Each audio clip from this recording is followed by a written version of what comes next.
So today's topic is clinical approach to neuropathy, especially diabetic neuropathy. And I'll be going through the approach which a neurologist would have. And basically, the topic has been divided as a general approach to neuropathy. And then we'll go into the pathophysiology of diabetic neuropathy. And my talk is going to be clinical oriented. So I'll be discussing more of 2 or 3 cases of diabetic neuropathy. And then how do we evaluate patients with diabetic neuropathy?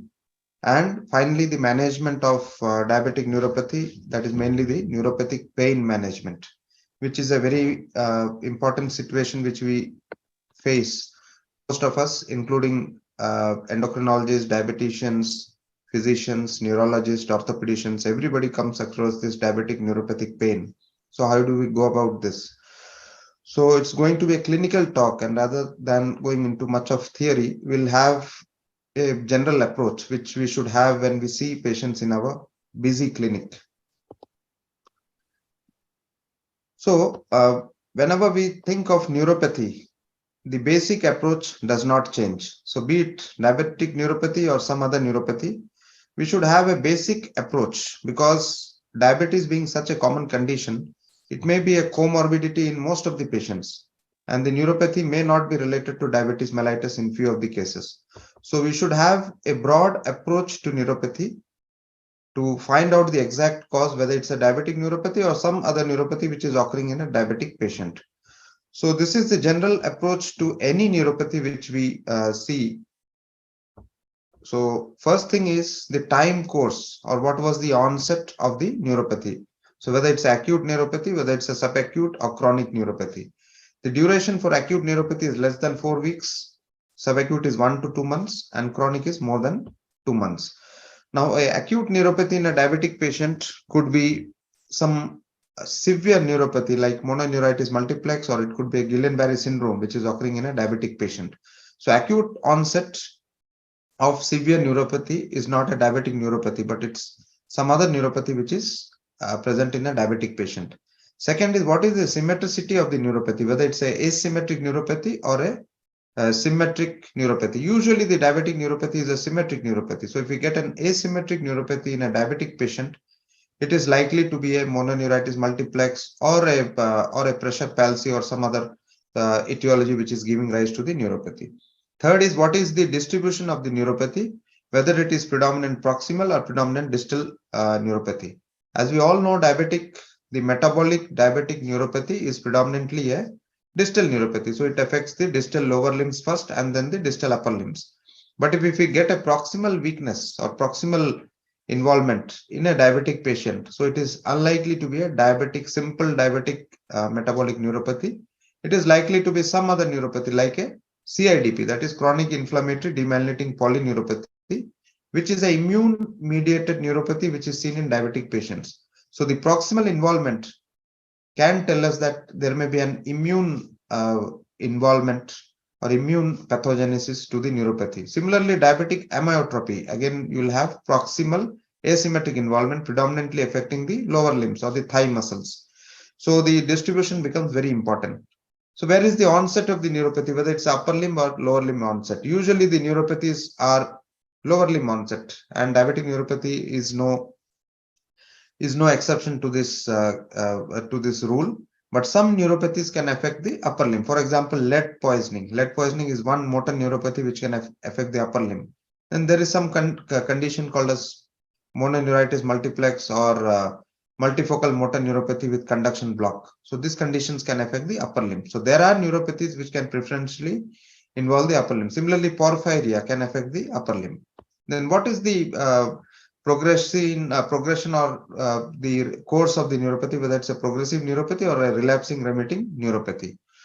Then whether it's a motor neuropathy, whether it's a sensory neuropathy, or it's a combination of motor and sensory neuropathy. So usually the diabetic metabolic neuropathies are sensory motor. So sensory is more involved while motor is less involved, and it is symmetrical, predominantly lower limb involvement. So that is the prototype diabetic axonal neuropathies.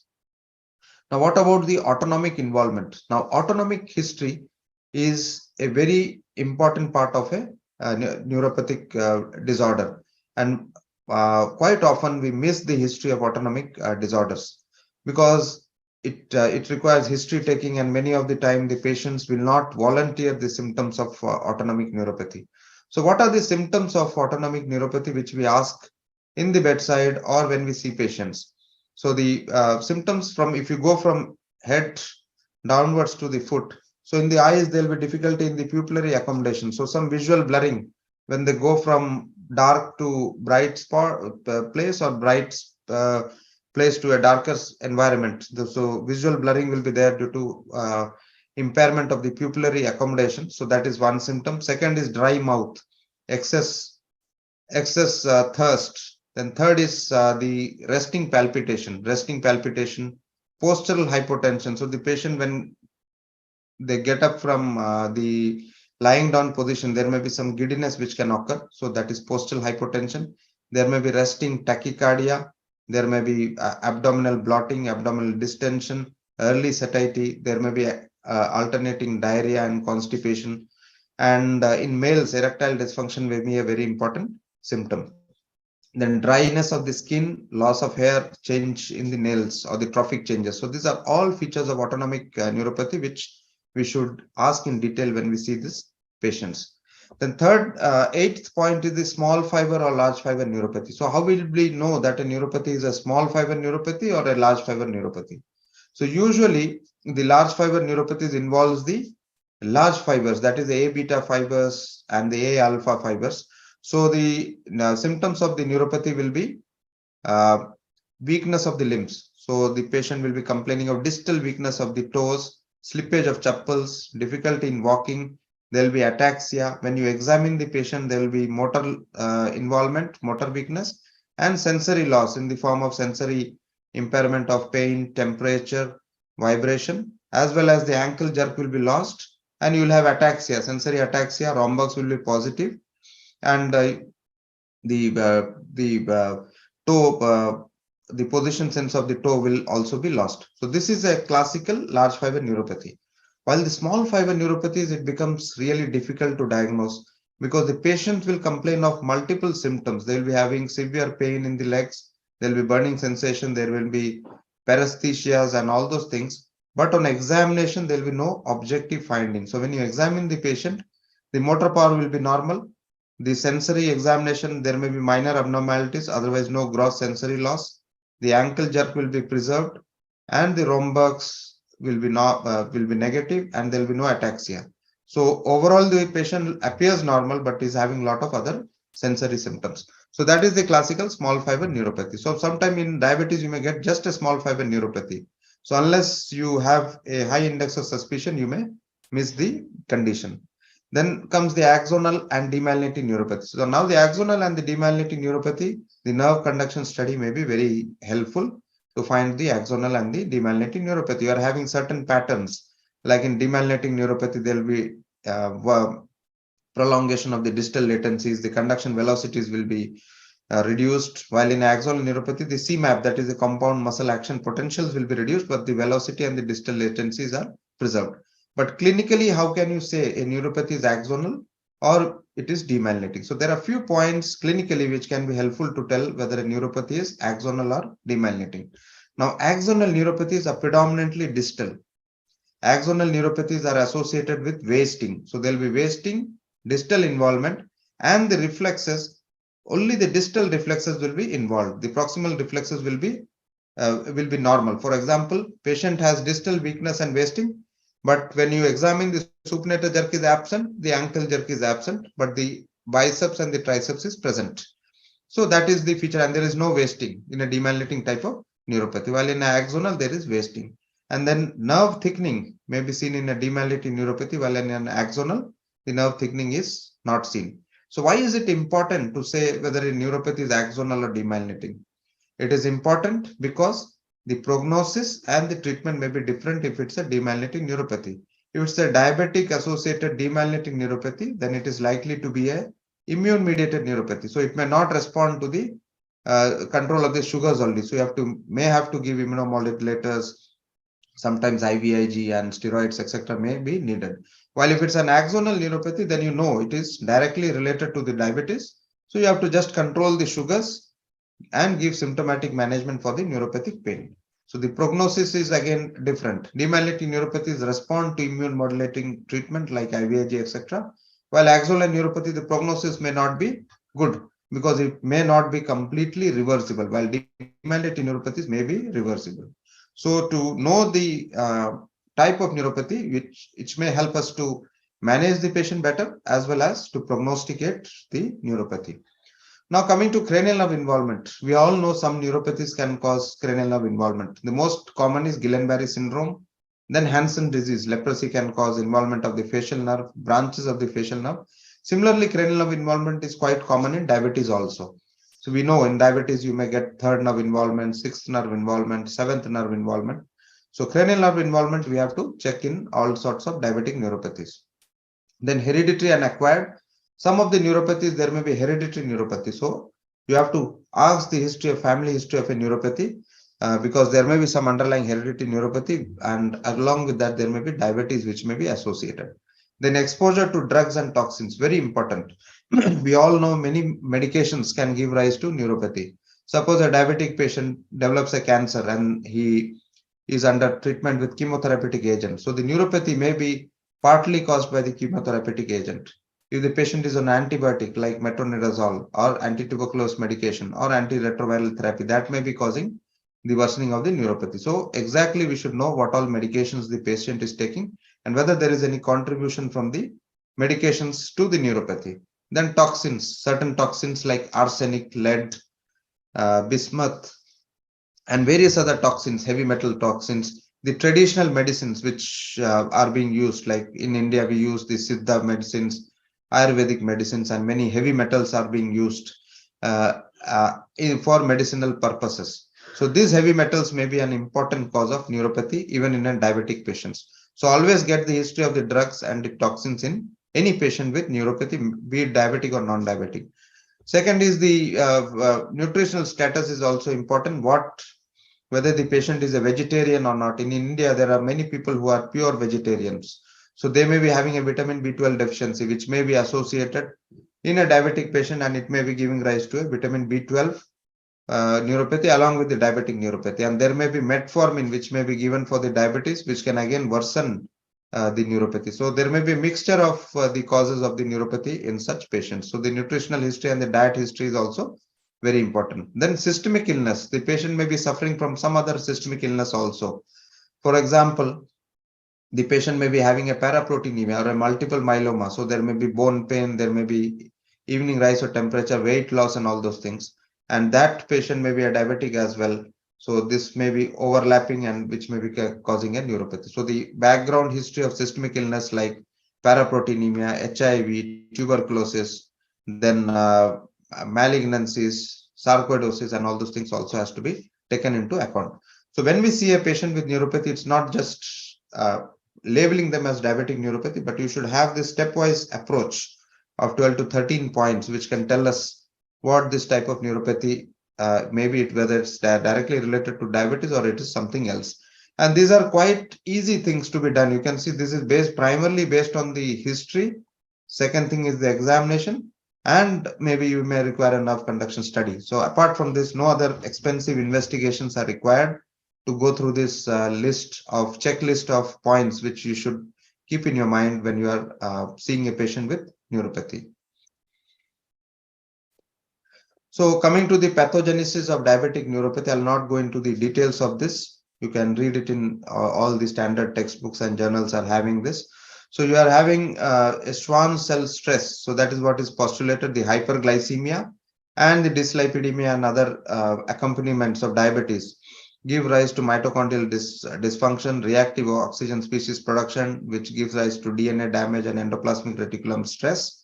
And there is damage to the Schwann cell, which is primarily due to the microvascular damage, which reduces the nerve blood flow supply involving the vasa nervosum.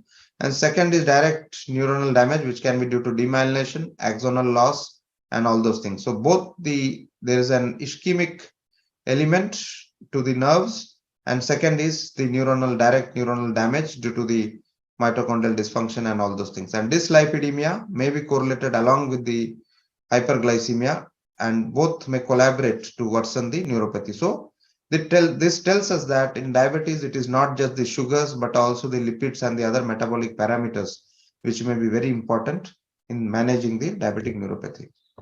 Now we should know that the typical metabolic diabetic neuropathy is a dying back axonopathy. So what does dying back axonopathy mean? So whenever there is a metabolic damage to the axon, so the longest nerve fiber, that is the most distal part of the nerve, gets affected first. So the longest nerve fiber is affected, and the damage to the nerves start distally and then it spreads proximally. So that is the rule. So as we all know, the lower limbs are longer than the upper limbs in humans, and so as a result, the nerves of the lower limbs are longer than the upper limb. So the neuropathy, the axonal neuropathy due to metabolic damage, will start from the distal most longest nerve. So it's the lower limb nerves. And when it ascends and reaches up to the knee or just above the knee level, then it starts affecting the upper limb. So this is called as the glove and stocking pattern. And this is due to the dying back axonopathy. And this typically tells us that the neuropathy is due to metabolic axonal damage. So that is classically in a diabetic patient, it's likely to be a diabetic neuropathy. So if you get this glove and stocking pattern of neuropathy, then it is likely to be a diabetic neuropathy. Now, causes I've already mentioned: high blood glucose level, the duration of the diabetes is very important. Then neurovascular causes due to the atherosclerosis or reduction in the blood supply to the nerves. Then autoimmune mechanisms may be there. There may be antibodies which may give rise to inflammation and damage to the myelin sheath.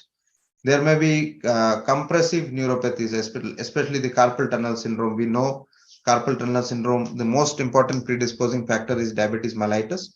So that gives rise to the neuropathy. Then lifestyle is very important, especially alcoholism and smoking, which may again worsen the neuropathy. If you look at this picture, the obesity and the high cholesterol doubles the risk of the neuropathy in a diabetic patient. Secondly, high blood pressure increases the risk of neuropathy from 11% to 65% in diabetes, and also smoking 42%.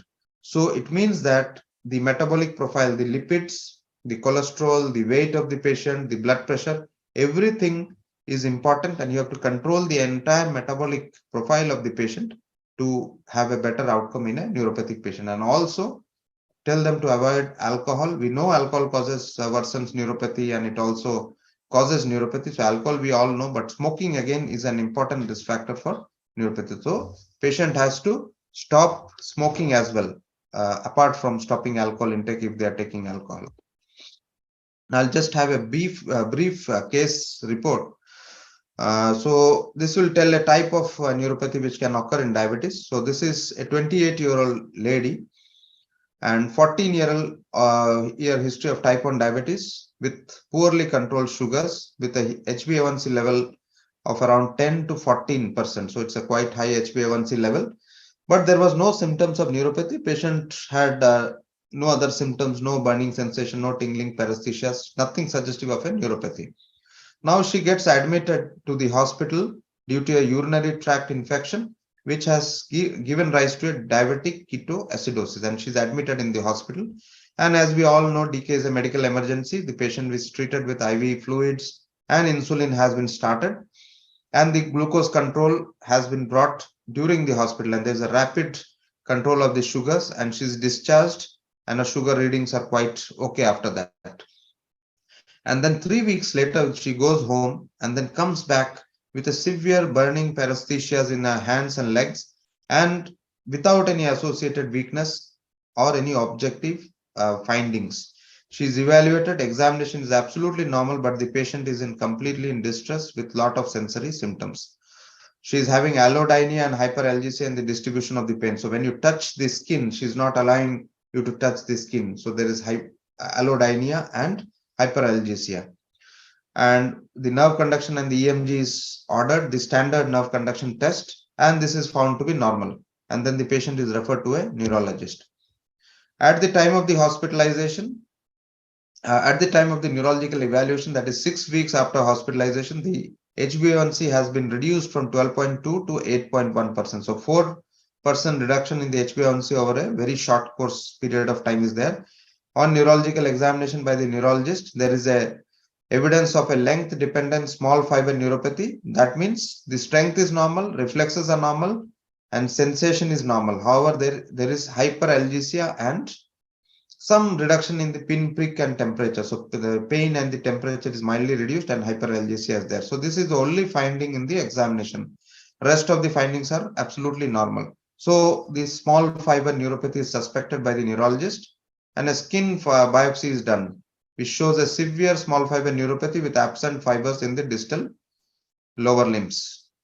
That is distally, but proximally it is normal. So this suggests of a length dependent small fiber neuropathy. Now she is managed for the neuropathic pain with tricyclic antidepressants, gabapentin and all those things. And she is also found to have a retinopathy as well. So this is the story of this patient. So the diagnosis is treatment related neuropathy or an insulin neuritis, which was the old term which was used. And this is the classical example of a small fiber neuropathy which can occur in diabetes mellitus. It's a severe small fiber neuropathy and there may be autonomic involvement as well. And it occurs when there is a rapid and dramatic control of the sugars, especially the patient is admitted suddenly and then if a IV insulin or subcut insulin is started for the patient. Now we should know that the treatment related neuropathies, the more severe the reduction of HbA1c over a short period of 3 months, the more severe the neuropathies. For example, if you see here 2 to 3 HbA1c, the neuropathy is predominantly distal. While if it is 4 to 5, the neuropathy is more proximal, is going more proximal. And if it is 6 to 7, then you can see it's almost involving the entire body. So this shows that a rapid reduction in HbA1c may be a predisposing factor for the treatment related neuropathy. Now coming to a second easy case, a very practical and common situation which we see in our practice. So this is my own patient. So 60-year-old patient, male patient, diabetic since 12 years on insulin and oral hypoglycemic agents with poor sugar control. He is having systemic hypertension, the coronary artery disease, post CABG status on dual antiplatelets and statins. There is a past history of mild back pain on and off, left leg pain which increases on walking. Now he is complaining of a left-sided thigh pain with radiation of the pain occasionally below the knee to the shin and to the back since 2 weeks. So this is the present complaint. The pain is very severe and increases in night. And since 3 days, he had developed weakness of the left lower limb, which is manifested by fall while walking. So the patient has buckled and fell down. And there is severe pain in the left leg, which is radiating to the back. And there's a mild back pain since the past also, which very mild history is also there, with some claudication like history in the lower limb, which increases on walking. Now, when I examined the patient, general examination, there is mild pallor, distal pulses are a bit reduced and weak bilaterally. Power in the upper limb is normal. Lower limb, you can see left side hip flexion is weak, hip adduction is weak, knee extension is weak. So these three movements are quite weak, while the ankle dorsiflexion, plantar flexion, and the extensor hallucis is quite okay. Right lower limb is normal. Sensory loss is seen distally, bilaterally. The knee jerk in the left side is absent. Right side is present and the ankle jerk is absent bilaterally. So these are the clinical findings which I could make out. So the provisional diagnosis was lumbar radiculopathy, left lower limb neurodeficits. So there is a proximal lower limb weakness and diabetic neuropathy is also there since there is a distal sensory loss and ankle jerk loss is there. And probably peripheral vaso-occlusive disease, that or POAD is there because the distal pulses are reduced. Now, this was the scan which was done outside. And after that only the patient was referred to me because the back pain was there and radicular pain was there. So the MRI was done and you can see this is the MRI T2 weighted image, sagittal view. So this is the L4, this is the L5. So you can see in between the L4 and L5, there is a large disc here, which is protruding into the space here. And you can see here, this is the axial cut at this level. You can see there is a large disc which is compressing the root. That is, this is L4, L5. So this is compressing the L5 root here significantly. And you can see the other roots here. So this is the other roots which are seen here. So there is a significant compression of the L5 root.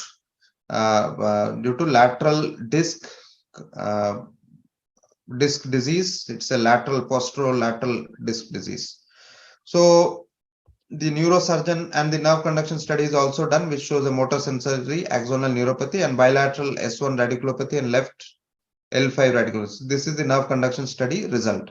So with this report, the patient was advised surgery by the neurosurgeon, and then they came for a second opinion to the neurologist to see whether surgery is really required or whether the patient can be treated on medications. Now, with the findings which I've already explained, the question is whether the surgery is warranted.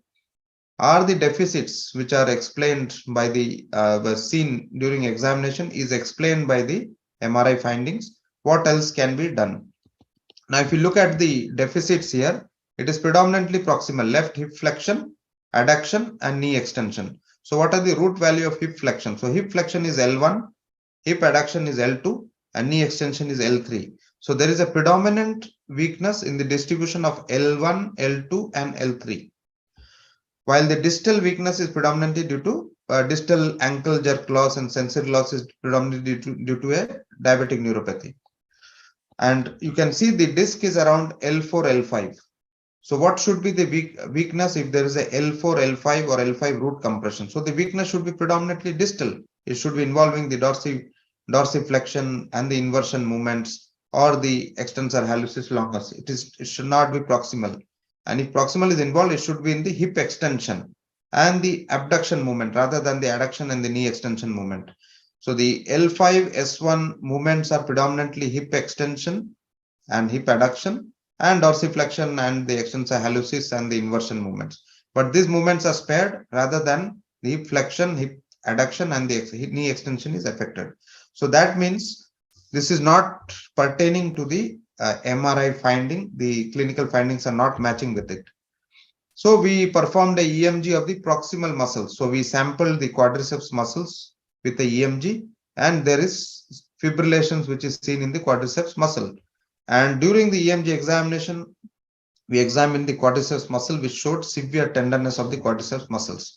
So the here diagnosis was diabetic amyotrophy or diabetic radiculoplexico-neuropathy, and it's not a diabetic, it's not a lumbar radiculopathy. And because of this, we'll not go for a surgical treatment in this patient, we'll rather manage the patient conservatively and symptomatically. And as we all know, these patients, usually the deficits will improve over a period of time, and there may be improvement without any surgery or any other intervention. So we should leave these patients alone and manage them symptomatically. And diabetic amyotrophy is not a very common condition. It's seen in 1% of the diabetic patients, and typically lower extremity involvement, acute asymmetric focal onset of pain followed by weakness and wasting. So the pain will be very severe, acute onset, severe pain followed by wasting and weakness, which will be there. That should give you a clue that it is likely to be a diabetic amyotrophy. And the progression occurs over a month, and it is followed by partial or full recovery in most of the patients. Over a period of 6 months to a year, most of the patients improve. Distal involvement is rare, but it can occur. And the condition can be bilateral also, and it can be symmetric over time. So it's not just unilateral, it may spread to bilateral involvement. This is one of my patients. You can see there is severe wasting of the quadriceps muscles here, and right side also that's mildly wasted. So it's a bilateral condition, more on the left side compared to the right side. And it's also called as the Burns-Garland syndrome, and you can see there is a wasting of this thigh compared to this. So always look for the wasting and then squeeze the thigh. You can get severe pain. You examine for the proximal weakness, the hip flexion, hip adduction, and the knee extension are the key movements which are involved, and the knee jerk will be absent in most of the patients. So this could give us a clue that it is a diabetic amyotrophy. The problem is that the diabetic amyotrophy, there may be associated back pain, there may be sensory symptoms, there may be a radiating pain which looks like a lumbar radiculopathy. So wherever in confusion, you should do the lumbar MRI also in such patients and correlate the MRI findings with the clinical findings, and then decide on what could be the etiology of the back pain and the radiating pain. Now, what are the various neuropathies which can occur in a diabetic patient? So the neuropathies in the diabetic patient can be a typical large fiber neuropathy, which I have mentioned, sensory ataxia, ankle jerk loss, distal weakness, distal sensory loss. So that is the typical diabetic neuropathy. It can be a small fiber neuropathy also. All examinations normal, only some pain temperature loss and severe pain of the patients. Rest of the findings are not there. So that's a small fiber neuropathy. There may be a proximal motor neuropathy, which, like I've already showed, the diabetic amyotrophy. There, it can be predominantly quadriceps involvement or proximal involvement. Then there can be mononeuropathies which can occur. For example, there can be third nerve palsy, there can be sixth nerve palsy, there can be a truncal neuropathy which can occur around the trunk. So this can mimic a thoracic radiculopathy. So a thoracic radiculopathy like presentation can occur in a diabetic truncal neuropathy. Then there may be a compressive neuropathy like median neuropathy, ulnar neuropathy, and the common peroneal nerve neuropathy. So these are the various presentations of neuropathy. Again, you can classify it as a diffuse neuropathy or mononeuropathy or a radiculoneuropathy, depending upon the involvement. So there are various sort of classification. One classification is symmetric and asymmetric involvement. So symmetric, you can go for acute and chronic. Now, symmetric acute is diabetic, the diabetic neuropathic cachexia and the treatment-related neuropathic. Symmetric chronic is the typical diabetic neuropathy, that is diabetic peripheral motor sensory neuropathy. It can be large fiber, small fiber neuropathy, autonomic neuropathy. And one thing which you have to remember is the CIDP, that is the diabetic CIDP, which is a immune mediated neuropathy. Asymmetric, again, you divide as acute and chronic. Acute is the classical one, amyotrophy, which I mentioned, and also the cranial neuropathies and the truncal neuropathy and the mononeuritis multiplex. Or it can be chronic, like the entrapment neuropathies, which are again asymmetric. So these are the various ways you can classify the diabetic neuropathy depending upon the pattern, the symmetricity, the whether it's a diffuse or focal involvement, etc. Now this is the classical diabetic third nerve palsy. You can see there is ptosis. The eye is deviated laterally, so that means the lateral rectus is overactive and the medial rectus is paralyzed. And the levator palpebrae superioris is not working, so there is ptosis. And you can see the pupil is not seen here, but the pupil is reacting to light. So if you are getting a third nerve palsy with a normal pupil or a pupil sparing third nerve palsy, then it is most classical of diabetic neuropathy. While if the pupil is involved in a diabetic patient with headache and pain, severe pain, then always try to rule out an aneurysm, which may be giving rise to the third nerve palsy. So always look for the pupil, which will give us a clue whether it is related to diabetes or related to some secondary causes like aneurysm or some other etiology.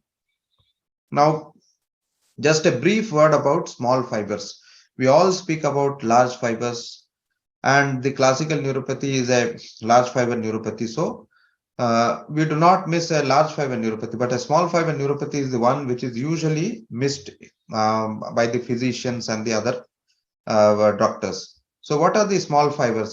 The small fibers are classically the A delta and the C fibers, and they classically control the pain and the temperature as well as the autonomic system, which are mainly controlled by the A delta and the C fibers. So in small fiber neuropathies, you will have a lot of pain, lot of temperature and perception problems. There will be allodynia, hyperalgesia, and all those things.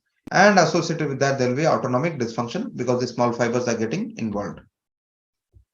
Now, it is difficult to diagnose because there is no objective clinical signs, and the routine nerve conduction studies will be normal. We should know that the nerve conduction studies, which are designed, are mainly designed to study the large fibers only. So the small fibers are not studied in the standard nerve conduction studies. And the test for the small fiber neuropathies are not widely available everywhere. So because of this, many cases of small fiber neuropathy are getting missed. Now coming to pre-diabetes, we all speak about diabetes mellitus and all those, and it's the commonest cause of neuropathy. But we should know that 10% of the pre-diabetes patients will have a neuropathy. So it's not that the sugar has to be really high to develop a neuropathy. Sometimes pre-diabetes itself can give rise to a neuropathy in 10%.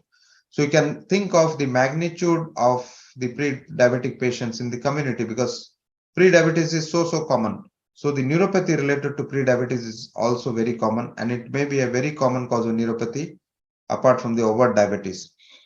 and it may be the commonest cause of idiopathic neuropathy. So we have a lot of patients in which the cause of neuropathy is not known. And in these patients, pre-diabetes is one of the commonest cause of neuropathy.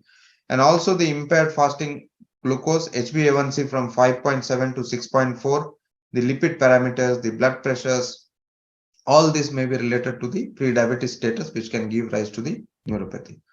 Now, alcohol. Many patients with diabetes may be consuming alcohol. So that may be again associated with the neuropathy. In few of the patients, I have seen that diabetes is well controlled, still the neuropathy is very severe. And when you ask the history, they may be consuming alcohol, which may be giving rise to the neuropathy. So always ask the history of diabetic patient alcohol intake in every diabetic patient. Then also there may be B12 deficiency and all those things.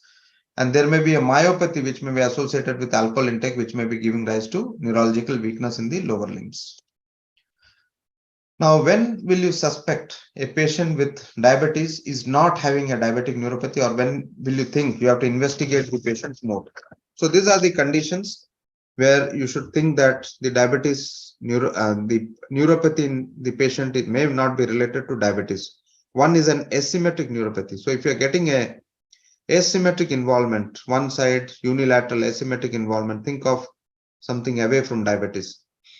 Motor proximal weakness. If you're getting a proximal weakness, severe weakness, then it is unlikely to be diabetic neuropathy. It is likely to be an immune mediated neuropathy like CIDP or a diabetic amyotrophy or some sort of neuropathy.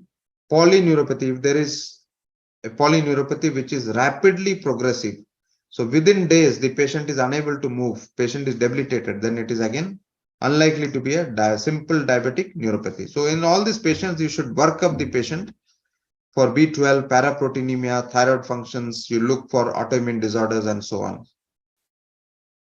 Now, metabolic, we all know diabetes is the commonest cause. And pre-diabetes, I've already mentioned, 10% of pre-diabetes will have a neuropathy. Now, CKD or chronic kidney disease, we all know diabetic patients develop the diabetic neuropathy gradually, and it may be an independent risk factor for the neuropathy. We all know uremic neuropathy may develop, and the CKD patients will have a lot of metabolic and toxic elements in the blood, which can give rise to the neuropathy. So it's an independent risk factor for neuropathy. Then chronic liver disease. Diabetic patients may have an associated CLD either due to a NASH, which may be giving rise to a CLD, and that CLD again may be a risk factor for the neuropathy. So when we see a patient in bedside with diabetes, so this is the basic approach which every doctor should have. You should get the history of the diabetes, the duration, the type of the diabetes, whether it is type 1, type 2, what is the control of the sugars, how well the sugar is controlled, whether the patient is taking the medications, whether the patient is on regular follow-up. You should have a look in the renal parameters, the urine routine, the albumin creatinine ratio, the frothing of urine for the just in the history. You can ask about that. You can ask about eye symptoms, any blurring of vision, any other things. Apart from the cataract, there may be a retinal involvement. The diabetic retinopathy may be there. So you ask history of that. Other causes of neuropathy you should rule out. You should ask about the diet, especially vitamin B12 deficiency, alcohol, and also occupational exposure to toxins and drugs, etc., which has to be asked. Then pre-diabetes status, you should ask the neuropathy history. We have to ask what is the onset of the neuropathy. All the 13 points which I have mentioned has to be asked. Then you examine the patient, do a good general examinations, look for the skin, trophic changes, the ulcer, look for the foot, how the foot is. Examine the neurological part correctly. You examine for the power, the reflexes. You examine the ankle jerk and the knee jerk. You examine the pain, vibration, joint position sense, and the rhombox. And then see whether it's a small fiber, large fiber, whether it's axonal, demyelinating, whether it's a symmetric, asymmetric, whether the cranial nerves is involved or not, whether it's a proximal neuropathy, whether it's a distal neuropathy, whether there is autonomic involvement or not, and whether there is exposure to drugs, toxins, whether there is any other systemic illness or not. So everything you examine and then do the nerve conduction study and the parameters, and then the entire checklist of 13 points is complete.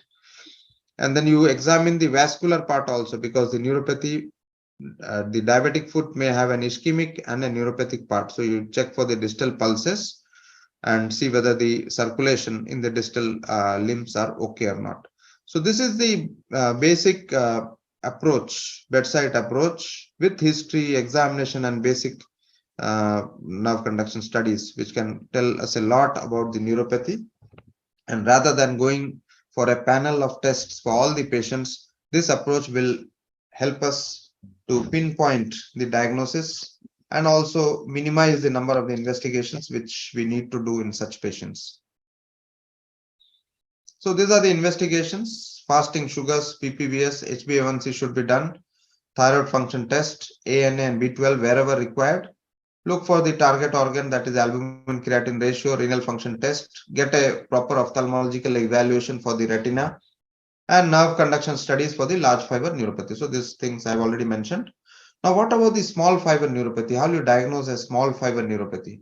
So the classical test, which is the gold standard, is a skin punch biopsy. So you see this instrument which is used to punch out a small segment of the skin, and then they study it under the confocal microscopy, and this is the PGP 9.5, which is stained with the nerve fibers, and you can see there is a loss of the nerve fibers here, so which suggests of a small fiber neuropathy. So this is the most sensitive test and specific test, and we look at the nerve fiber density here, and that will tell us whether there's a small fiber neuropathy or not. But everywhere this test may not be available, and then the expertise for the test may not be available everywhere, though it's a very simple test, but it may not be available everywhere.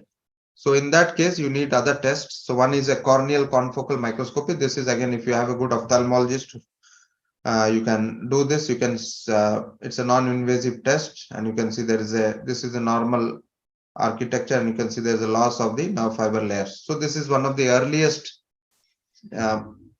areas to be involved in a small fiber neuropathy. So you can pick up the neuropathy quite early if this is done. Again, it is not widely used in the clinical practice. Now, these are the various tests which are available for the small fiber neuropathy. There's a biothesiometer where you look at the vibration, then you can look at the pressure sensations, the touch sensation. All various machines are there, and the sensitivity ranges from around 60 to 70%, and it's quite handy, and it can be used, and it's relatively cheap.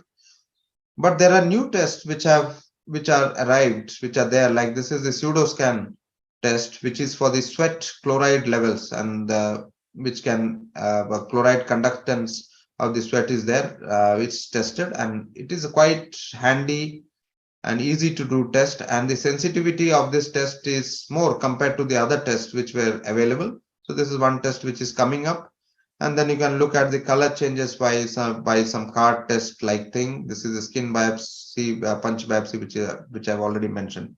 So based on the availability of this, you can choose whichever test is there which can use for small fiber neuropathy.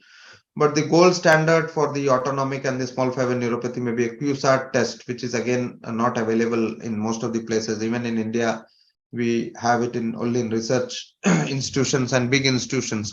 So for clinical practice, you can choose some of the tests which I have mentioned here for the evaluation of the small fiber neuropathy. This is one test which I've already mentioned, pseudoscan, which we have installed in our center here, and it is FDA approved, and it checks the sweat chloride levels, and the patient has to simply keep the hands over the electrodes here, the hands here and the feet here, and then they have to keep the hand pressed with some pressure, and then the sweat chloride levels are estimated through the sensors, and it will give a reading whether the patient has a small fiber neuropathy or not, and what is the intensity of the neuropathy, whether it's a large fiber, whether it's a severe or a mild to moderate type of small fiber neuropathy. It's a quite handy test.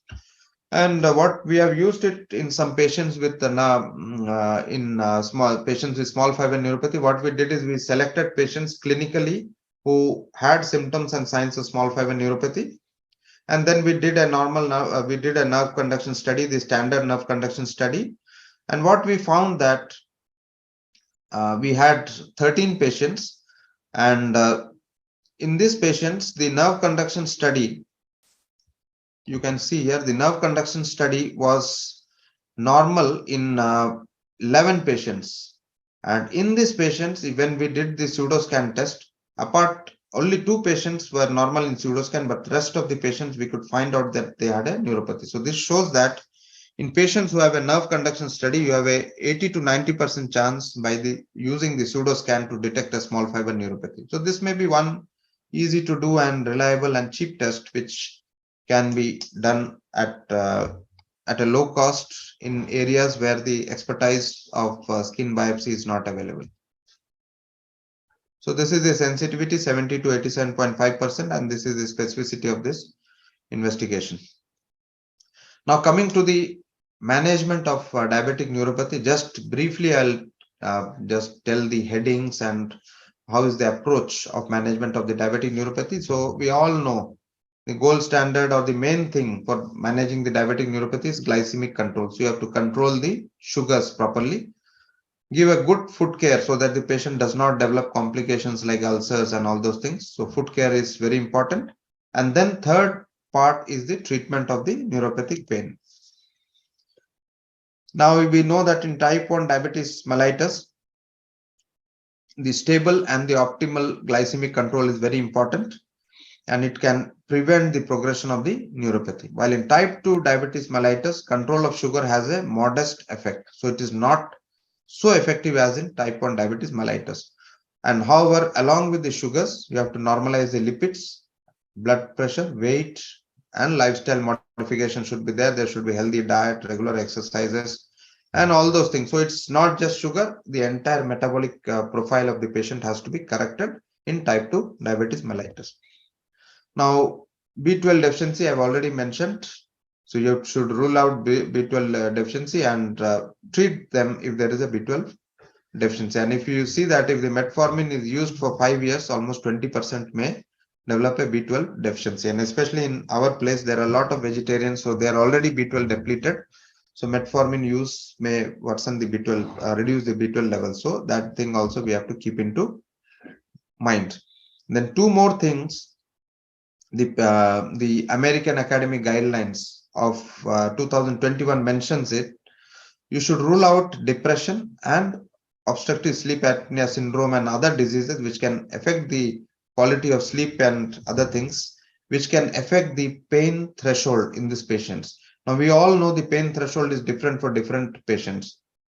Now the pain threshold is affected by the personality of the patient, the mood status of the patient, and also the sleep parameters. So patients who are sleep deprived, patients who are having sleep disorders, patient who is having chronic insomnia, obstructive sleep apnea, patient who is depressed and anxious and is having psychiatric history, the pain becomes very severe and it does not respond to the medication. So you have to evaluate the patient for these conditions also, especially if the neuropathic pain is not responding to the standard neuropathic medications.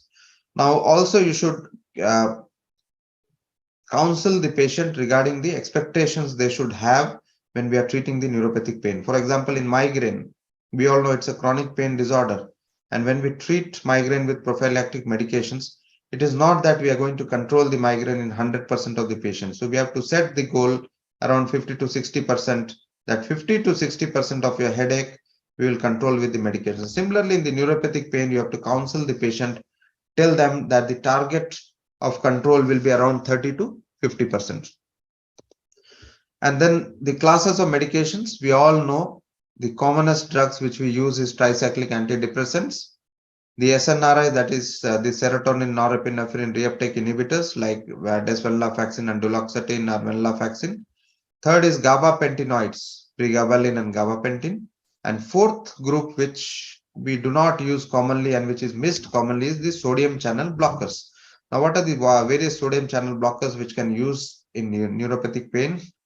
One is lamotrigine, second is lacosamide, third is oxcarbazepine, carbamazepine, and fourth is valproic acid. So these agents may also be used as good agents, especially in patients who are not responding to the first line medications.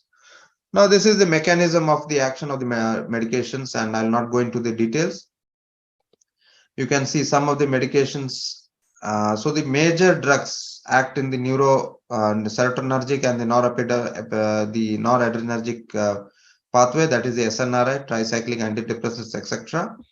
Then the inhibitory, the alpha delta, the calcium channels, the gabapentinoids act, that is the pregabalin and the gabapentin. And then there are drugs like botulinum toxin, which acts on the presynaptic membrane. And there are various other drugs which are not commonly used, which acts in the postsynaptic and the excitatory neurotransmitter levels. And the opioids have multiple mechanisms of action. So basic drugs are in the serotonergic and the noradrenergic pathway, or the presynaptic calcium channels. So these are the major targets which we use in the common drugs.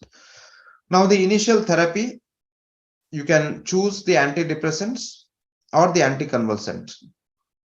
Now the guidelines are not very clear which you should choose, but based on the efficacy wise, it is better to choose a gabapentinoid initially if the neuropathic pain is very severe. So if the patient is having a very severe pain, you need an agent which is going to control the pain quickly and give the patient symptom relief. So you go for a anticonvulsant group of medications like pregabalin or gabapentin. Now coming to pregabalin and gabapentin, both are almost similar molecules, but we all know pregabalin is more potent. So pregabalin is 4 times potent that of gabapentin, and we all know with potency comes side effects. So pregabalin has more side effects compared to that of gabapentin. So there is more dizziness, there is no more peripheral edema, facial swelling, pedal edema, and all those things which occurs with pregabalin. While gabapentin, the side effects are less, but the potency is also less. Now, if the patient is having a very mild pain, very light burning pain, and the pain is tolerable, patient has depression, sleep issues, then you go for antidepressant initially. You can go for amitriptyline or nortriptyline, or some depression and all are there, or if there is fibromyalgia which is associated, then you can go for duloxetine or desvenlafaxine or venlafaxine. So this drug, based on the intensity of the pain and the comorbidities, you can decide which drug you can go. There is no clear-cut guideline like you have to start this medication. Then the patient who failed with the initial therapy, if there is complete failure with the drug, then you can change the medication, go for the other group. Suppose if you are giving pregabalin and gabapentin, you can go for the antidepressant group. And if you see there is a partial response, then you can add or combine the therapies together and see. So you can give the combination of therapy because there may be a synergistic effect when you use combination of therapy. Now there may be other things which you may add on along with the combination of the drugs, like for local pain. Some patients may have local pain which may be there in a finger or some localized area. Then you can use a capsaicin cream or a lidocaine patch. Alpha lipoic acid may reduce the pain.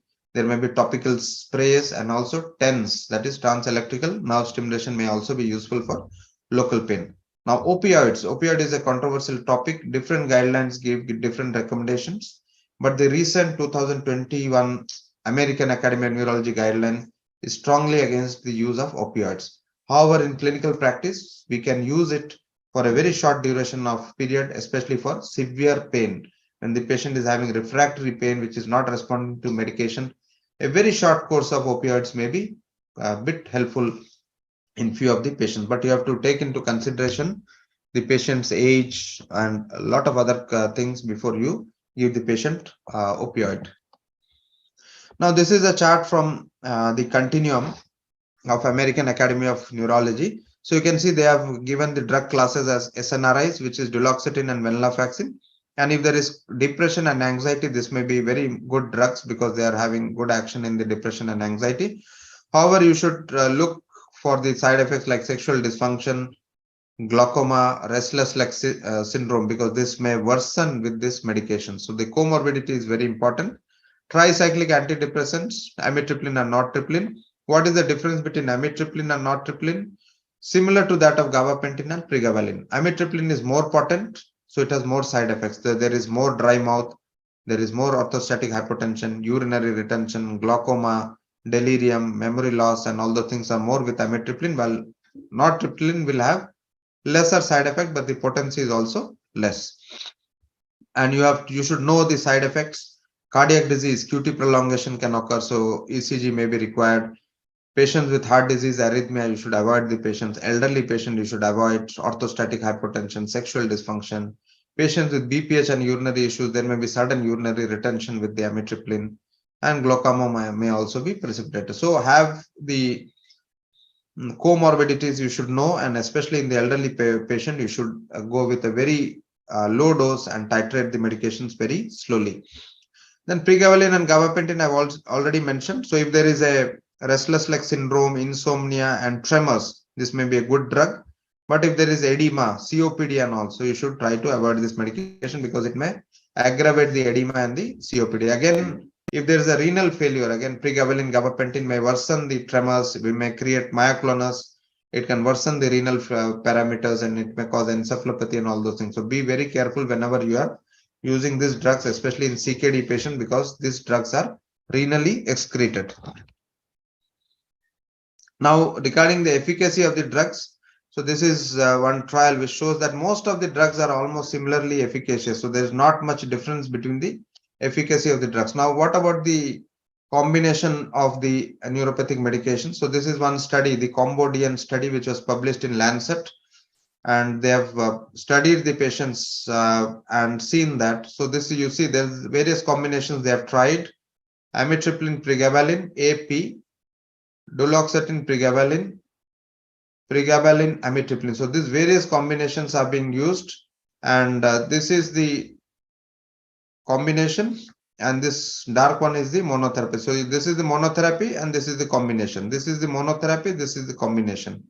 This is the monotherapy and combination. You can always see that the combination works better than monotherapy. So what is the advantage? That one is synergistic effect, and second is, if you use a single dose, you have to go for very high dosage of the single drug, so which gives rise to side effects. And if you go for a combination, usually both drugs you can keep at a suboptimal level, so the side effects are not there, and there is a synergistic action. You can make use of the synergistic action. So combination is again quite good. And now there are combinations of pregabalin and duloxetine which are available, which is quite good. There are combinations of gabapentin and the nortriptyline, gabapentin and amitriptyline, pregabalin and amitriptyline. All these combinations are there. So with that, the pill burden also comes down. With a single pill, you have combination of medications, which can again be quite beneficial. So can be used depending upon the cases.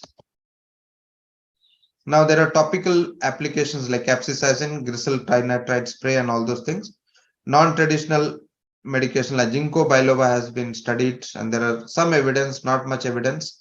And non-pharmacological treatment also has evidence. For example, exercises, cognitive behavioral therapy, especially if there is anxiety and depression, psychiatric illness, CBT can be quite useful in such patients. Capsaicin cream 0.075%, 4 times daily it may be applied. But we should know that there may be local irritation and burning, especially in this capsaicin cream.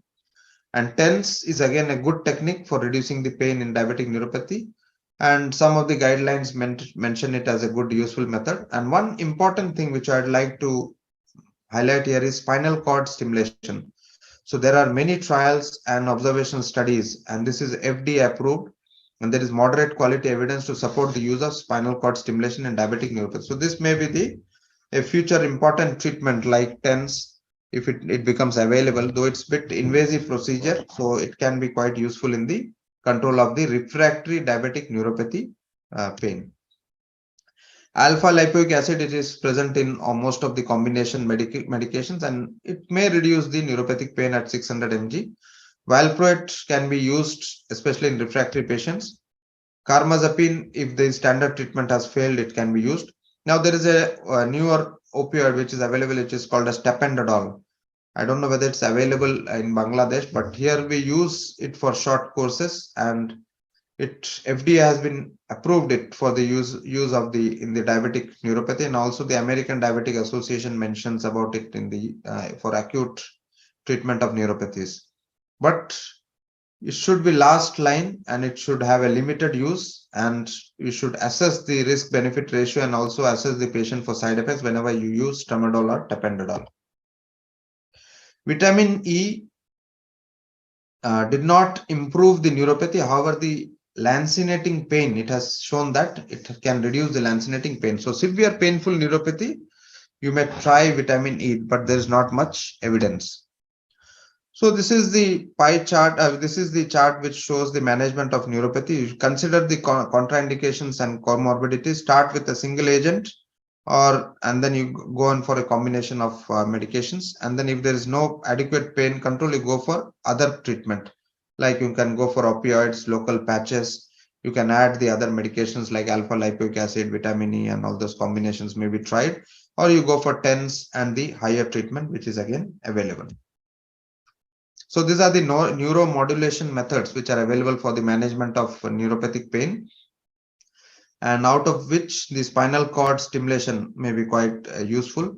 Then TENS, which again we use quite commonly. Percutaneous nerve stimulation, PENS is also quite useful. So these things are there which can be used in our day-to-day practice, especially TENS, PENS can be used, and spinal cord stimulation, which may be the future management of diabetic neuropathy. This is the various evidence which is in the guidelines regarding the management of the neuropathy. And you can see here most of the groups, that is the AN, NICE, ADA, IDF, Canada, and all those things, pregabalin and gabapentin has recommended as 1 and 2. So it changes in the various guidelines. Duloxetine is again 1 in few of the guidelines, 2 in a few of the guidelines. So there is nothing much to choose. Amitriptyline, venlafaxine, duloxetine, gabapentin, and pregabalin all have been recommended in the guidelines, either in 1 and 2.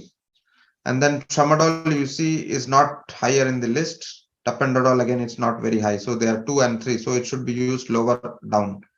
And then you can see capsaicin cream. Some of the guidelines mentioned it as 2 and 3. And lidocaine patch again 2 and 2 here. Some of the guidelines mentioned it as a second line thing. So capsaicin cream and lidocaine patch may also be used. Botulinum toxin, which has been mentioned in some of the guidelines as the last resorts.